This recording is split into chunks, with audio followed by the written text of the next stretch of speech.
யாரா இருந்தாலும் பிசினஸ் பண்றதுக்காக லாபம் உண்டாகணும், பணம் உண்டாகணும், லாபம் உண்டாகணும். அதுக்கு தான் பிசினஸ் பண்றது. அப்ப லாபம் என்று சொல்லப்பட்டது எது? தனம், பணம். பணம் அதிகமாக, அதாவது 100 ரூபாய்க்கு ஒரு பொருள் வாங்கியாச்சுன்னா அது 150 ரூபாய்க்கு நமக்கு விற்க முடியணும். அப்ப 50 ரூபாய் அங்க லாபம் உண்டாகிறது. அது தனம். இப்ப யாரு சொந்தமா பிசினஸ் பண்றாரோ அவருக்கு 2ஆம் இடம் தனஸ்தானம் சுபமாக இருக்கணும். உங்களை பொறுத்த வரைக்கும் தனஸ்தானம் சுபம் அல்லை.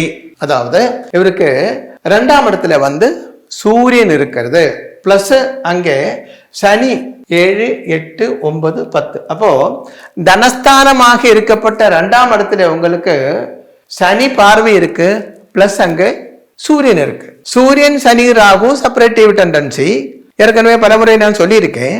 அது எந்த ராசியிலே பார்க்கறதோ அந்த ராசி எதை பேஸ் பண்றதோ அங்கெல்லாம் உங்களுக்கு செப்பரேஷன் உண்டாகும்.